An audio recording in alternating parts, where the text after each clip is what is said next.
Hello students of class 8. Today we are going to start your chapter number 6 of your polity part, that is criminal justice system in India. Students, हम आज आपके political science का chapter number 6 start करने जा रहे हैं, जो कि है criminal justice system in India, कि भारत में जो न्याय व्यवस्था है उसके बारे में हम देखेंगे। आपको इस टेक्स्ट को केयरफुली रीड करना है और उसके बाद में क्वेश्चंस के आंसर देने हैं। जैसे कि cane schools punish children in good faith, is using the cane the only way to discipline a child, कि क्या जो स्कूल है वो चाइल्ड को पनिश कर सकते हैं उसके अच्छे के लिए। अगर ऐसा करते हैं तभी बच्चे को डिसिप्लिन में, अनुशासन में रखा जा सकता है। The issue of corporal punishment on school campuses has once again come to the fore with the Karnataka high court ruling that punishing a child in good faith can not be constitute as an offence, कि ये एक कर्नाटका का high court था, उसमें बताया गया था कि एक बच्चे को पनिश करना जो है गुड, उसके अच्छे के लिए, तो आप उसको नहीं कर सकते हो। In his complain Purandar, a class 9th student of the government school इन पुत्तर दक्षिणा Kannada district filed a police complaint against in charge principal JPM Cherian for caning him on grounds that he was troubling other student in the hostel, कि ये जो complaint थी, एक पुरंदर एक लड़का था 9th क्लास का, गवर्नमेंट स्कूल पुत्तर दक्षिण कन्नड़ डिस्ट्रिक्ट का एक गवर्नमेंट स्कूल का लड़का था, जिसने एक पुलिस कंप्लेंट फाइल की थी अपने स्कूल का जो प्रिंसिपल था उसके अगेंस्ट, कि वो दूसरे स्कूल बच्चों को पनिश कर रहा था, इसलिए उसे परेशान करता, इसलिए उसे पनिश किया गया था। Purandar said he was beaten by a stick on his back, right hand and face. Purandar ने कहा कि उसकी पीठ पर, मुंह पर और दाएं हाथ पर लकड़ी से उसको मारा गया था। But the principal took legal recourse under section 95 of the Indian penal code which state, लेकिन प्रिंसिपल ने एक लीगल रिकोर्स लिया जो कि अंडर सेक्शन 95 था। Act causing slight harm if done for a good purpose, nothing is an offence by reason that it causes or that it is intended to cause or that it is known to be likely to cause any harm, and also 1948 Bombay high court judgement, कि उसमें ये जो Indian penal code था, इसमें ये बताया गया था कि किसी अच्छे उद्देश्य के लिए अगर आप किसी को कुछ करते हो तो वो उससे मना ही नहीं है, क्योंकि उसका रीज़न है कि अगर आपको किसी को अच्छे के लिए उसका कुछ नुकसान होता है तो आप उसको अच्छा ही मानोगे, उसको आप क्राइम नहीं कह सकते हो। और बॉम्बे हाई कोर्ट का जो जजमेंट था उसमें भी ये बताया गया था। In its ruling on 19 April this year the Karnataka high court observe, और 19 अप्रैल इस साल की जो 19 अप्रैल थी उसमें कर्नाटक हाई कोर्ट ने ये देखा, although the petitioner beat the complainant with a stick causing a mark on the back, कि जो पेटिशनर था उसने कंप्लेनेंट को, जो शिकायत करता था, उसको लकड़ी से मारा था और उसकी बैक पर क्या हो गया था, निशान पड़ गए थे। Section 88 of IPC provide that act done in good faith for the benefit of a child is not an offence, कि IPS की जो सेक्शन 48 है उसमें ये बताया गया है कि किसी बच्चे के अच्छे के लिए उसको अगर आप थोड़ा सा कुछ करते हो तो उसको आप ऑफेंस नहीं कह सकते हो। The issue before the court was if the school assault the student to maintain school discipline, ये इश्यू कोर्ट के सामने लाया गया था क्योंकि जो स्टूडेंट था वो स्कूल का जो डिसिप्लिन था उसको मेंटेन नहीं कर रहा था, whether it attacks penal action against the teacher और नॉट, और इसने जो पेनल एक्शन था जो टीचर के अगेंस्ट था उस पर अटैक किया था। And the court clearly said, और कोर्ट ने क्लियरली क्या कहा था, no said Miss M.R. Balakrishna advocate for the, जो कि बालकृष्णा जो प्रिंसिपल के लिए एडवोकेट किया गया था उसने ये बताया। But the court ruling has triggered of a fresh debate on the issue of punishing children, लेकिन जो कोर्ट ने जो बताया था वो एक डिबेट का इश्यू बन गया था। There are ways to discipline children, की बच्चों को डिसिप्लिन करने के कई तरीके हैं। If a child comes late the school can always ask him or her to stay back for longer hours rather than beating him or her, कि अगर कोई बच्चा लेट आता है तो स्कूल जो है उसको पीछे खड़े रहने के लिए 1-2 घंटों के लिए, लंबे समय के लिए पीछे खड़े रहने के लिए कह सकता है, ना कि उसको मारने की बजाय। Corporal punishment is an achieve, physically abuse is a strict no for child, और फिजिकली बच्चे को अब्यूज़ करना बिल्कुल मनाही है। Even verbal castigation will affect the psychology of child. अगर आप मुंह से भी उस बच्चे को कुछ कहते हो तो वो उस बच्चे की साइकोलॉजी को अफेक्ट करता है, said Akash Riyal, principal of Batkani school. जो बटकनी स्कूल के जो प्रिंसिपल थे उन्होंने कहा कि आप उसको बस लंबे टाइम के लिए खड़ा कर दो पीछे की साइड, उसको मारने की बजाय। As an extension of the judiciary that you studied in the previous lesson, another important aspect is the criminal justice system which helps the judiciary function in a just and fair manner। कि जो judiciary का जो extension होता है जो आपने पिछले chapter में रीड किया है, तो उसका एक दूसरा इम्पोर्टेंट पहलू होता है क्रिमिनल जस्टिस सिस्टम, जो कि जुडिशरी के जो कार्य होते हैं उसको अच्छे तरीके से करने में हेल्प करता है। अब हम देखते हैं क्रिमिनल जुडिशरी सिस्टम क्या होता है। An introduction. The government of a country is duty bounded to ensure the safety of its citizens so that they can live in a crime free environment। कि एक सरकार जो होती है, एक कंट्री की जो सरकार होती है, उसका ये फ़र्ज़ होता है कि वो उनके नागरिकों की सेफ्टी की रक्षा करे और जो नागरिक जो है वो बिल्कुल अपराध मुक्त एनवायरनमेंट में रहें। For this very purpose the government makes laws so that the guilty are punished and at the same time ensure that the innocent are not wrongly punished। कि जो इस पर्पज़ के लिए गवर्नमेंट ने क्या किए हैं, कानून बनाए हैं जिसमें कि जो गिल्टी होता है यानी जो आरोपी होता है उसको पनिश किया जाए और सेम टाइम अगर कोई निर्दोष है तो उसे गलत बेगुनाह को पनिश ना किया जाए। However, laws by themselves cannot prevent crimes from happening। कि जो लॉज जो हैं उनके द्वारा जो क्राइम है उससे प्रिवेंट तो नहीं कर सकते हैं। For this there must exist a system. तो इसके लिए एक सिस्टम बनाया जाता है और commonly accepted government mechanism to maintain law and order. Law और ऑर्डर को मेंटेन करने के लिए इसके लिए एक सिस्टम बनाया गया है। This is what policing is all about. और इसे ये वो पॉलिसी है जो सबके बारे में पॉलिसी बनाती है। The police is the institution which ensure that criminals are brought to book and the judiciary then decides whether the accused person is are guilty of the charged crime and how much should be the quantum of punishment that the convicted person deserve for the crime committed।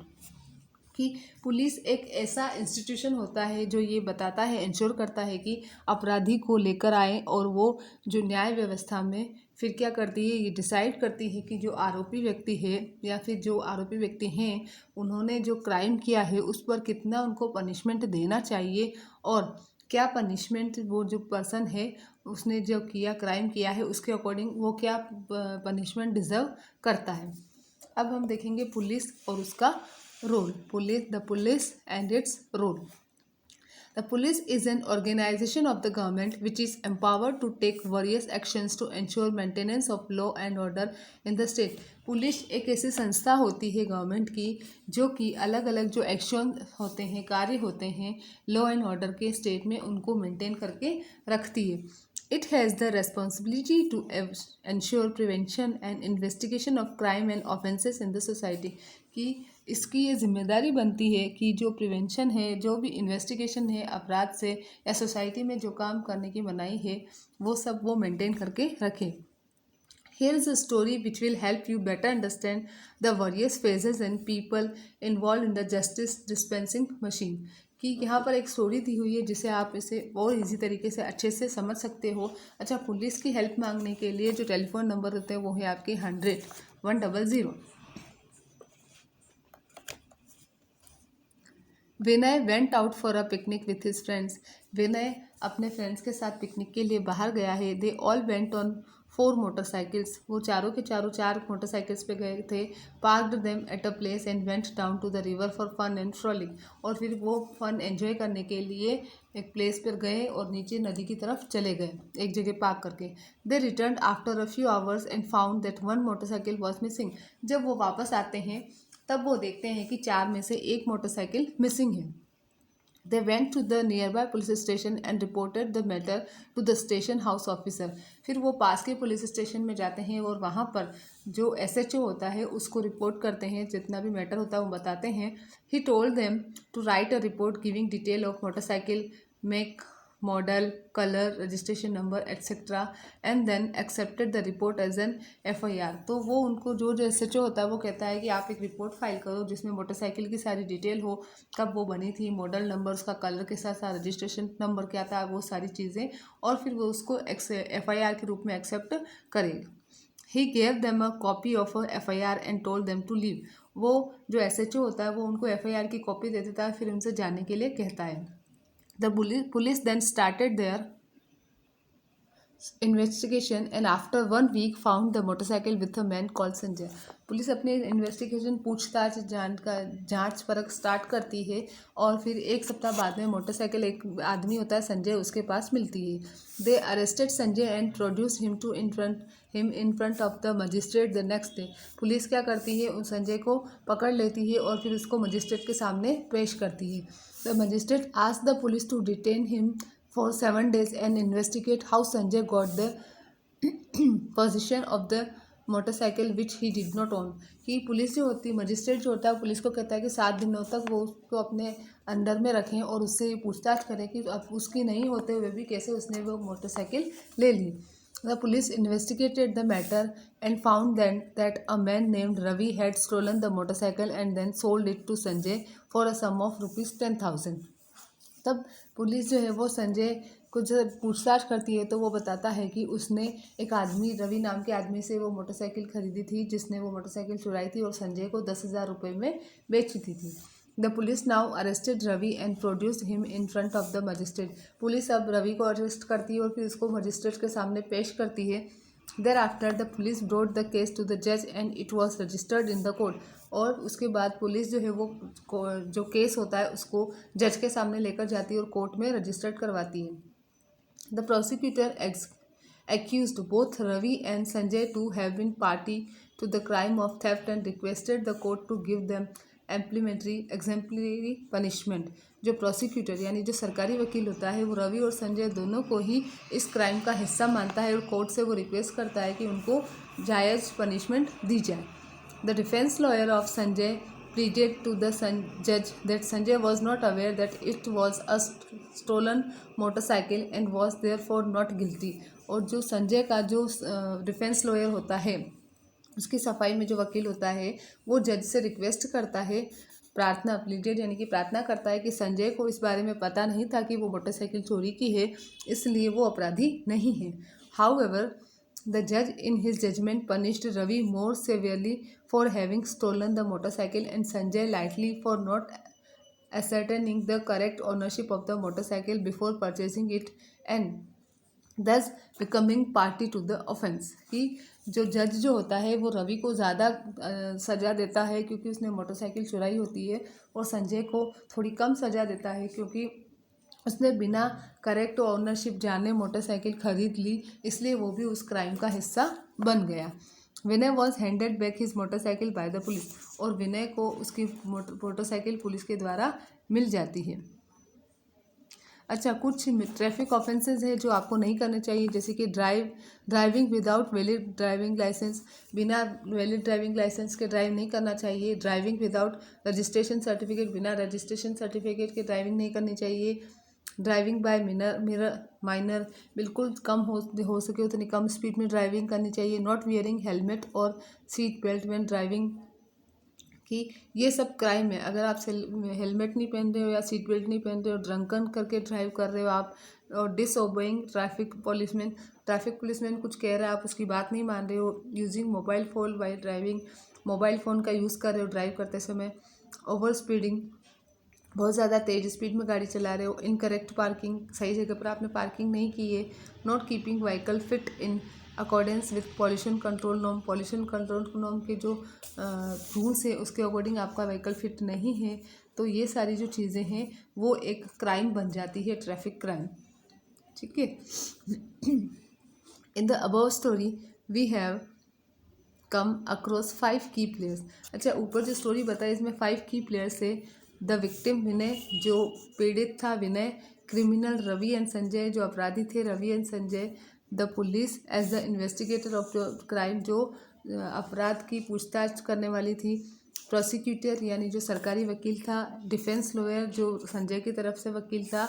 who pleaded the two side of the case in front of the judge and the judge who gave the judgment in the case, और जज जिसने उस case का judgement दिया।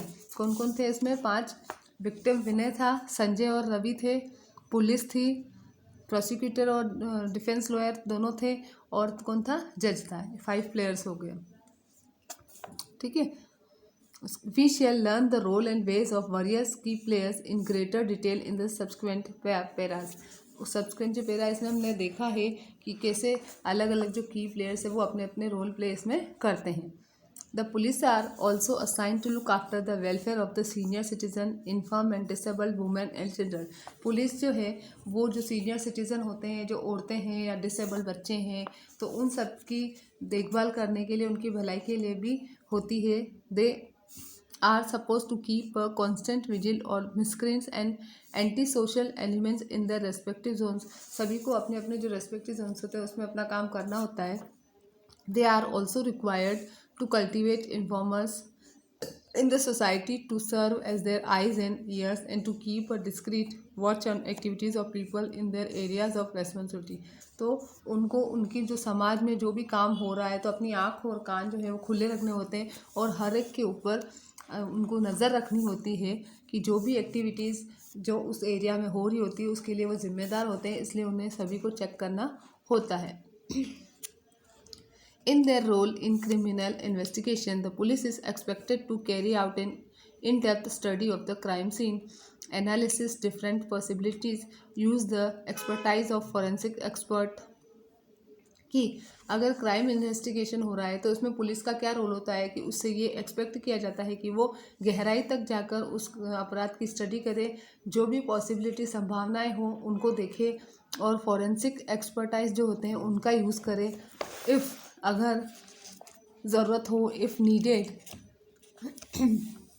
And then take action to apprehend the culprit who committed the crime, और जिसने crime किया है उसके ऊपर एक्शन भी ले।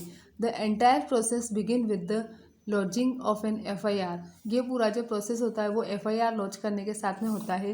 The police can launch N FIR only if the offence committed is cognizable offense are those which allow the police to arrest an accused without a warrant from a magistrate। कि police जो है वो FIR तभी launch कर सकती है जब किसी ने कोई कॉग्निजेबल क्राइम किया हो। कॉग्निजेबल क्राइम क्या होता है? वो ऐसे क्राइम जिसमें पुलिस बिना वारंट के, बिना मजिस्ट्रेट की वारंट के, बिना मजिस्ट्रेट की परमिशन के किसी आरोपी को पकड़ती है, अरेस्ट करती है। अब FIR क्या होता है? FIR जो होता है वो हु कैन फाइल इट, कौन इसको फाइल कर सकता है? कोई भी पर्सन इसको फाइल कर सकता है। Any person can file an FIR। FIR में बी लॉज्ड इन पर्सन और सेंट बाय पोस्ट। ये तो आप खुद भी जाके कर सकते हो और पोस्ट के थ्रू भी आप भेज सकते हो। In some cities the police has started registering FIRs by email also. और कुछ सिटीज़ में पुलिस ने ऑनलाइन भी स्टार्ट कर दी है। It is not necessary that the FIR B lodged by the aggrieved person himself और हरसेल्फ, कि खुद वो जो पर्सन है वो खुद आकर FIR लॉन्च करे, ये भी कोई ज़रूरी नहीं है। The FIR should be as detailed as possible. जितनी हो सके उसमें डिटेल सारी बताई जाए, इंक्लूडिंग नेम ऑफ कल्प्रिट और विटनेस, की गवाह का नाम या आरोपी का नाम और दोनों का ही नाम। This make subsequent investigation easier and effective. इसकी वजह से जो इन्वेस्टिगेशन है, जांच है, वो आसानी से हो पाती है और अच्छी हो पाती है।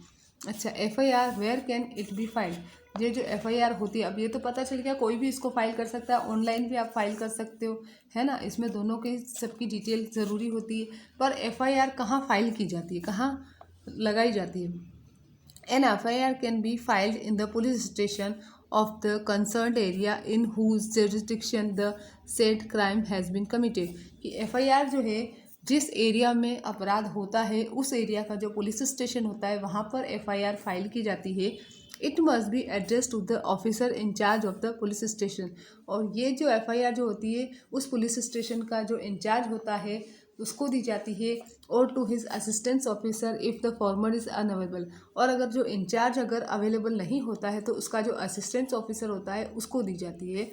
There also exist provisions to lodge an FIR in areas outside the crime site area of jurisdiction subject to certain guidelines issued by the Supreme Court। और अगर जिस एरिया में क्राइम हुआ है उस एरिया से बाहर कहीं अगर आप वो एफआईआर फाइल कर रहे हैं तो उसके लिए कुछ नियम भी बने होते हैं जिन्हें फॉलो करते हुए सुप्रीम कोर्ट की गाइडलाइन के अकॉर्डिंग आप एफआईआर फाइल कर सकते हो।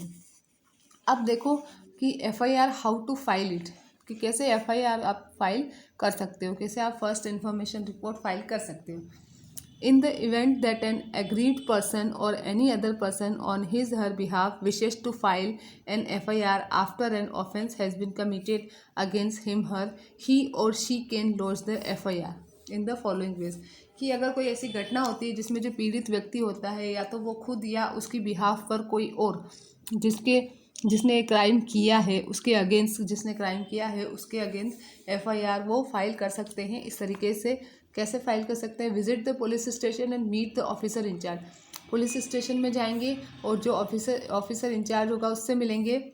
नरेट इन करेक्ट सीक्वेंस, सही तरीके से कंटिन्यूटी में एक के बाद जो घटनाएं हुई थी उसको उन्हें बताएंगे डिटेल में। Every information related to the commission of the offence to the officer, कि उस ऑफिसर को उस क्राइम से रिलेटेड जितनी भी इंफॉर्मेशन है डिटेल में सारी करेक्ट बताएंगे और सीक्वेंस में बताएंगे। The officer will note the information given in writing, जो ऑफिसर होगा वो सारी इन्फॉर्मेशन को रिटर्न में नोट करेगा। The return information will be signed by the person giving it, फिर वो जो रिटर्न इन्फॉर्मेशन होगी जिस पर्सन ने वो सारी डिटेल्स बताई है वो क्या करेगा, उसको साइन करेगा।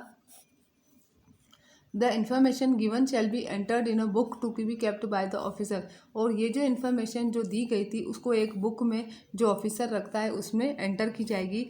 अ copy of the recorded information is given free of cost to the informant, और जिस व्यक्ति ने वो इन्फॉर्मेशन दी है उसको उस एफआईआर की कॉपी जो है फ्री ऑफ कॉस्ट दी जाएगी। ठीक है, इस तरीके से आपको एफआईआर फाइल करनी होती है। If an officer in charge refuses to record the information, अगर कोई ऑफिसर इंचार्ज मना कर देता है ये इन्फॉर्मेशन रिकॉर्ड करने के लिए, the same may be sent in writing by post to the superintendent of police concern, तो उसी तरीके से आप क्या करोगे, बाय पोस्ट तो वो जो इन्फॉर्मेशन है आप एसपी को, सुपरिटेंडेंट ऑफ पुलिस कंसर्न को भेज दोगे।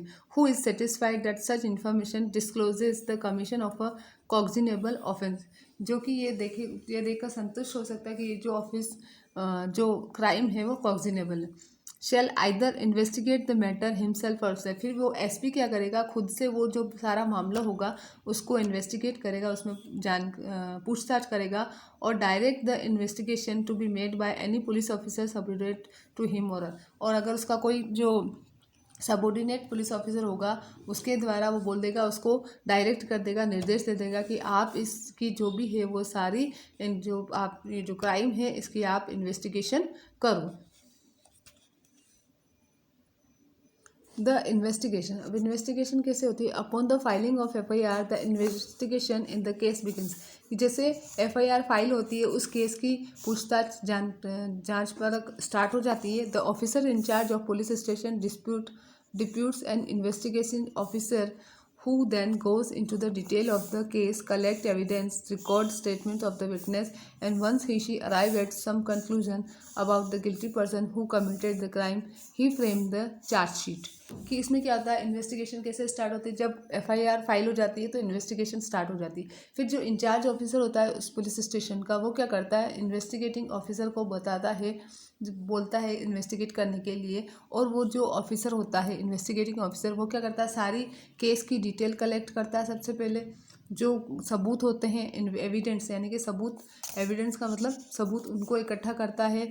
रिकॉर्ड स्टेटमेंट, जो भी गवाहों के जो स्टेटमेंट होते हैं उनको रिकॉर्ड करता है। और एक बार जब वो किसी कंक्लूजन पर यानी किसी निष्कर्ष पर पहुंच जाता है तो जो गिल्टी पर्सन यानी जो आरोपी होता है जिसने कि क्राइम किया हुआ होता है वो फिर क्या करता है, उसके खिलाफ चार्जशीट बनाता है। This chargesheet is then admitted in the court for registration and is taken up for hearing by the जज इन द ड्यू कोर्स। फिर ये जो चार्जशीट होती है वो कोर्ट में सबमिट की जाती है और उसके रजिस्ट्रेशन के लिए, और उसके बाद में उसकी सुनवाई के लिए तारीख निकलती है। उसके बाद rights of the arrested person, जो पर्सन अरेस्ट हुआ है यानी जो पर्सन गिरफ्तार हुआ है उसके क्या अधिकार होते हैं।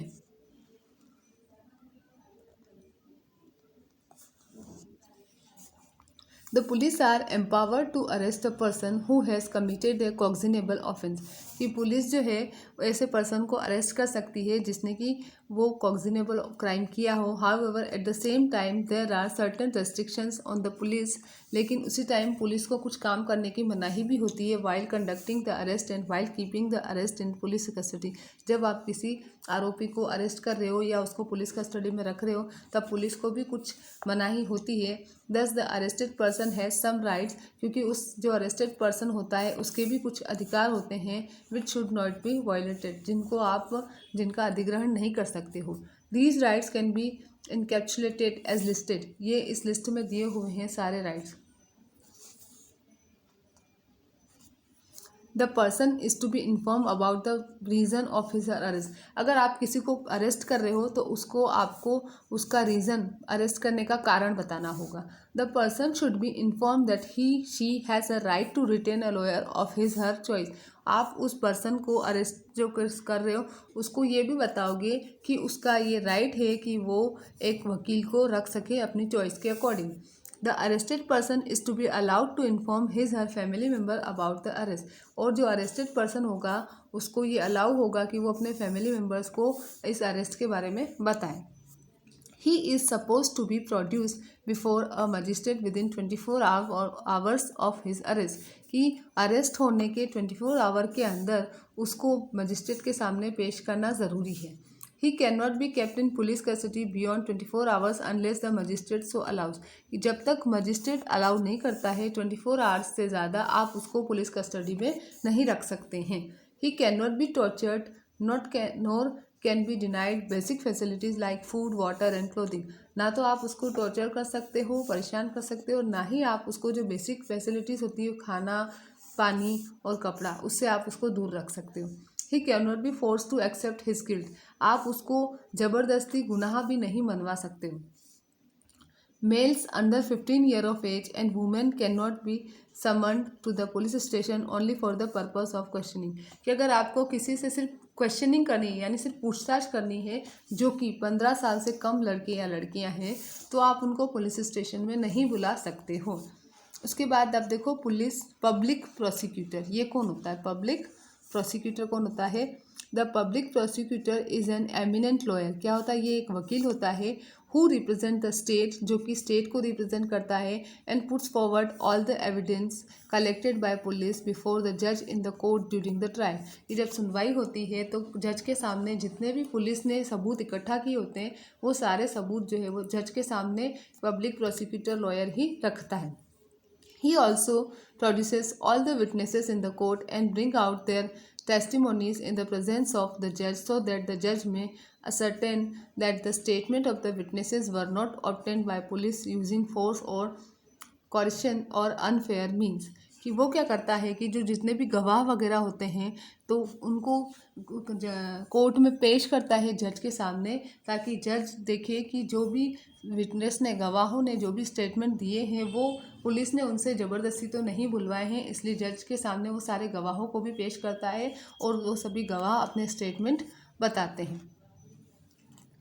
In civil cases the counsel for the aggrieved performs similar function of laying accusation against the other party। Civil cases में जो भी परफॉर्म होता है, जो भी कुछ जैसे जो फंक्शन होते हैं अदर पार्टी अगेंस्ट, वो भी बताते हैं कि क्या क्या काम उसने किए थे।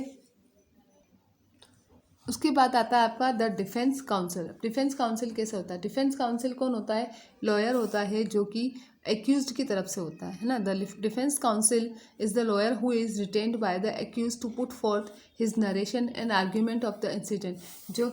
जो एक्यूज्ड पर्सन होता है, जो आरोपी होता है, आरोपी की तरफ से सारे जो भी उसने इंसिडेंट के टाइम जो भी आर्ग्यूमेंट या कुछ भी हुआ हो तो वो सारी चीज़ें वो डिफेंस लॉयर बताता है। In the event the accused is very poor and unable to hire a lawyer, the judge appoint a lawyer for him। कि अगर किसी टाइम कोई आरोपी बहुत गरीब होता है, वो लॉयर नहीं रख सकता है, तो जज उसके लिए लॉयर अपॉइंट करता है। And the cost of lawyers fee is borne by the state. और उस लॉयर की जो फीस है वो राज्य देता है, स्टेट देता है। The defence counsel pleads in defence of the accuse. जो डिफेंस काउंसिल होता है वो एक्यूज यानी आरोपी की तरफ से सुरक्षा, डिफेंस के लिए, बचाव के लिए प्रार्थना करता है, रिक्वेस्ट करता है। पुटिंग काउंटर एविडेंस वो क्या करता है, as also witness in his favour, और जो एक्यूज होता है उसके फेवर में वो गवाह पेश करता है, सबूत पेश करता है। He may plead his client to be guilty, वो ये भी कह सकता है कि उसका जो क्लाइंट है वो गिल्टी है, और नॉट गिल्टी कि उसका क्लाइंट जो है वो आरोपी है या नहीं है। फॉरवर्डिंग पेटिशंस फॉर मर्सी, और दया के लिए भी वो भीख मांग सकता है कि हार्श पनिशमेंट ना देके उसको थोड़ी कम पनिशमेंट दी जाए। अब द जज, जज कौन होता है? जज is a learned legal luminary, a highly qualified person in matter of law. जज जो होता है वो एक हाईली क्वालिफाइड पर्सन होता है लॉ का।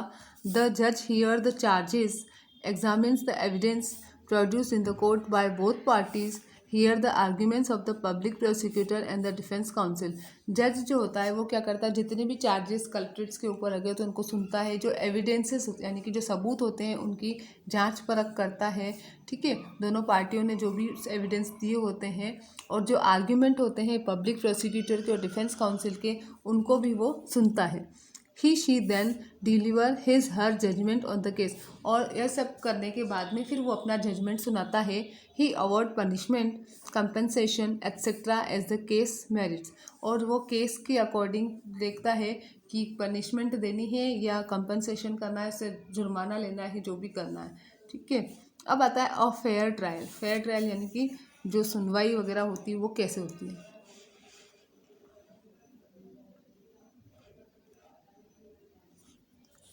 All court procedure should be fair to the accused as also to be the victim, कि सभी जो कोर्ट है उनका जो प्रोसीजर होता है वो दोनों के लिए ही फेयर होना चाहिए, आरोपी और पीड़ित दोनों के लिए। The Indian legal system has devised the mechanism to ensure that the procedure of trial remain fair and unbiased, कि जो भारतीय जो न्याय व्यवस्था है उसमें ये जो बिल्कुल श्योरिटी होती है कि जो भी प्रोसीजर है वो बिल्कुल फेयर होना चाहिए। The provision of this mechanism are as follow, इसके इस मैकेनिज्म के कुछ नियम होते हैं जो कि यहाँ बताए हैं।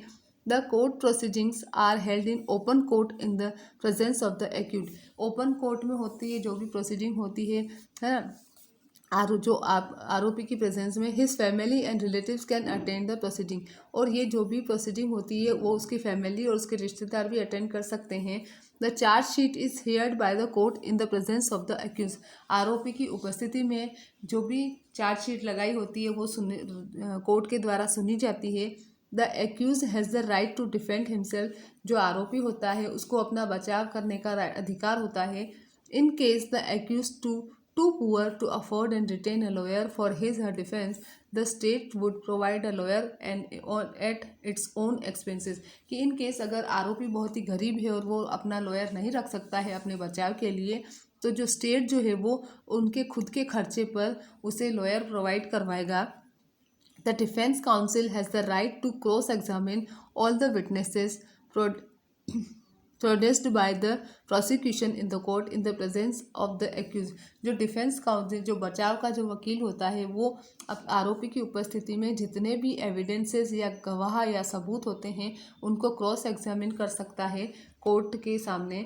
द जज deliver an impartial and unbiased judgement on the case on the basis of the evidence produced before him or her in the open court, open court में जज के सामने जो भी एविडेंसेस वगैरह गवाह या सबूत जो रखे जाते हैं उन सभी को ध्यान में रखते हुए जज जो है वो अपना बिल्कुल निष्पक्ष, स्वतंत्र और निष्पक्ष फैसला सुनाता है। द जज also allows the accused person the permission to appeal to higher court within a specific duration, और जज जो होता है वो जो आरोपी पर्सन होता है उसको ये भी परमिशन देता है कि वो जो जजमेंट दिया उसने जो जजमेंट दिया उसके अगेंस्ट वो उससे हायर कोर्ट में अपील कर सकता है एक फिक्स टाइम में। If the accuse feel victims, अगर आरोपी को लगता है कि वो पीड़ित हुआ है तो वो क्या कर सकता है, उस हायर कोर्ट में अपील भी कर सकता है।